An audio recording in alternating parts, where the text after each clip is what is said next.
Il convaincra le monde du péché. Pourquoi du péché? Parce qu'il ne croit pas en moi.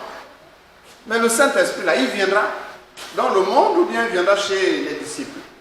Il viendra où? Il viendra chez qui? Mais comment étant chez les disciples, il va convaincre le monde? Un problème. Lui, s'il vient chez nous, d'accord? Mais quand il viendra, il convaincra le monde. Oh, il ne vient pas dans le monde, il vient chez nous. Comment va-t-il convaincre le monde? Mais à travers nous. Est-ce que vous comprenez? Tout à l'heure, le Seigneur me permettait de vous dire que les autres n'ont pas l'espérance qui est en vous. Les autres n'ont pas la vie qui est en vous. Vous comprenez? Vous marchez en rejetant le péché. Les autres marchent en buvant le péché. Il y a donc une séparation entre vous et les autres. Entre votre nature et leur nature. Par exemple, vous n'êtes plus, tout au moins pour une large part, semblable à ceux qui marchent comme déshabillés dehors là. Je parle par exemple aux sœurs. Vous comprenez? Parce qu'il n'est pas décent pour une femme d'exposer son corps. Mais ça dit sobrement. Maintenant, la personne qui te voit habillé comme ça, mais pourquoi tu es habillé comme une vieille? Ça vous est déjà arrivé. Pourquoi tu es habillé comme une vieille?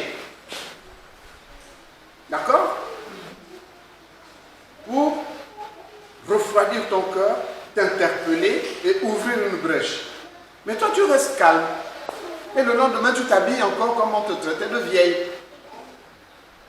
Ta conduite condamne cette personne. Vous comprenez? Ta conduite est en train de lui montrer, mais tu es dans le péché. Donc tu es en train de le convaincre de péché. Même s'il ne réalise pas, mais il y a une rupture entre toi et les autres. Et pourquoi eux ils sont comme ça? Parce qu'ils n'ont pas cru en Jésus-Christ. Pourquoi tu es comme ça? Parce que tu as cru en Jésus-Christ. Est-ce que vous comprenez? La différence entre vous et les autres, c'est que vous avez cru en Jésus-Christ. Cela s'est transformé, a procuré à votre vie un changement. Et ce changement-là condamne les autres. Et pourquoi ce changement? Parce que tu as cru en Jésus-Christ. Et pourquoi il n'y a pas de changement en eux? Parce qu'ils n'ont pas cru en Jésus-Christ. Le jour que eux aussi vont croire, le changement viendra en eux et ils fuiront le péché. Vous comprenez? Donc quand le Saint-Esprit vient, c'est pour que votre nature condamne le péché chez les autres. Je dis bien le péché, pas les autres, le péché. Pour que votre nature manifeste la grâce de Dieu, la sainteté de Dieu, et cette sainteté s'oppose toujours au péché qui est chez les autres. Vous voyez dans la société, on voit les gens qui postent dans les statuts, en réalité chacun confesse sa vie dans son statut, pour la plupart des gens. Vous voyez la vie que la personne a met en regardant le statut de la personne. Les uns affichent leur péché, les autres affichent la grâce de Dieu. Et quelques-uns affichent leur religion. C'est-à-dire, leur message semble comme confesser Jésus-Christ, mais leur vie ne confesse pas Jésus-Christ. Votre vie doit confesser Jésus-Christ. Sans cela, que le Saint-Esprit, à travers vous, maintenant, convainc le monde de péché. Il convainc le monde de péché comment? À travers votre conduite, votre manière de marcher devant les autres. Est-ce que vous comprenez? Parce que c'est le Saint-Esprit qui véhicule en vous cette nouvelle conduite que les autres n'ont pas. Donc, à travers vous, le Saint-Esprit convainc les autres de péché. Est-ce que vous comprenez? Vous avez reçu Jésus-Christ et eux, ils n'ont pas reçu Jésus-Christ. Ou quelques-uns l'ont reçu, mais ne marchent pas avec lui, ils restent dans le monde pour autant. Oui, la phrase suivante. Au verset 10, la justice, parce que je vais au Père et que vous ne me verrez plus. Donc, le Saint-Esprit vient aussi nous convaincre de justice. De justice. justice comment? Parce que Jésus-Christ n'est plus là physiquement. Oh, l'homme ne croit que ce qu'il voit. Mais nous croyons en Jésus-Christ que nos yeux ne voient pas. Pourquoi? Parce qu'il est parti au Père. Le Jésus physique est reparti au Père. Puisque quand il est ressuscité, il est revenu avec un corps d'homme. Mais un corps particulier, mais un corps d'homme quand même. Après, il a été enlevé, il est parti physiquement au ciel. Mais spirituellement, il est toujours là. Donc nous le voyons non plus avec les yeux, mais nous le voyons avec la foi. Or, mon juste vivra par quoi? Par la foi. Vous comprenez? Donc vous vivez maintenant dans la justice de Dieu. Comment vivez-vous par la justice de Dieu? Parce que vous vivez en croyant en Jésus-Christ. Quel Jésus-Christ? Celui qui est parti au Père.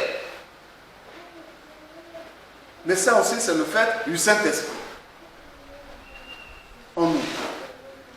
Parce que, animés de l'Esprit de Dieu, certains ont parlé, d'autres ont cru. Ceux qui ont parlé, animés par le Saint-Esprit. Et ceux qui ont cru animés aussi du Saint-Esprit. Vous comprenez? Et c'est ce Saint-Esprit-là qui nous permet maintenant de marcher par la foi. En un Jésus-Christ qui est retourné au Père, physiquement. Et c'est une folie aux yeux des hommes. Oui? Au verset 11, le jugement. Donc, parce que le prince de ce monde est jugé. Donc, le Saint-Esprit vient aussi convaincre le monde de jugement. Pas nous, le monde. Il vient convaincre le monde de jugement. Pourquoi? Parce que Dieu est le juste juge. Il rendra à chacun selon ses œuvres. Le Saint-Esprit vient en vous, à cause de la parole que vous avez reçue, pour susciter en vous, mettre au-dedans de votre cœur, le désir d'accomplir la volonté de Dieu. Il y a une bien-aimée au milieu de nous. Le Saint-Esprit met en elle le désir d'aller secourir quelqu'un ou d'aller lui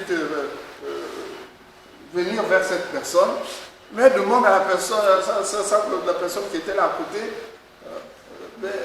c'est pas bien que j'aille aider la personne, mais qu'est-ce que tu connais la personne là? Et 2 minutes après, la personne s'écroule. Voyez-vous, si elle avait obéi à cette pensée au-dedans d'elle, qui était une pensée d'aider son prochain, elle aurait convaincu la personne qu'il a dissuadé d'y aller, le péché.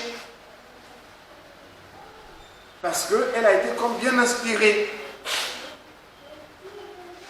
Donc le jugement, c'est la récompense de toute marche, de tout comportement de l'homme sur terre.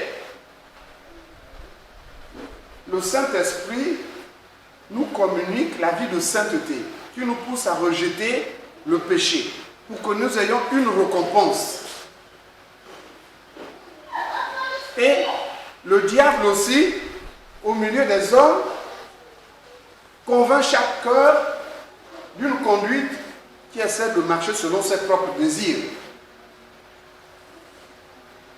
Le Saint-Esprit convainc l'homme de marcher selon la volonté de Dieu.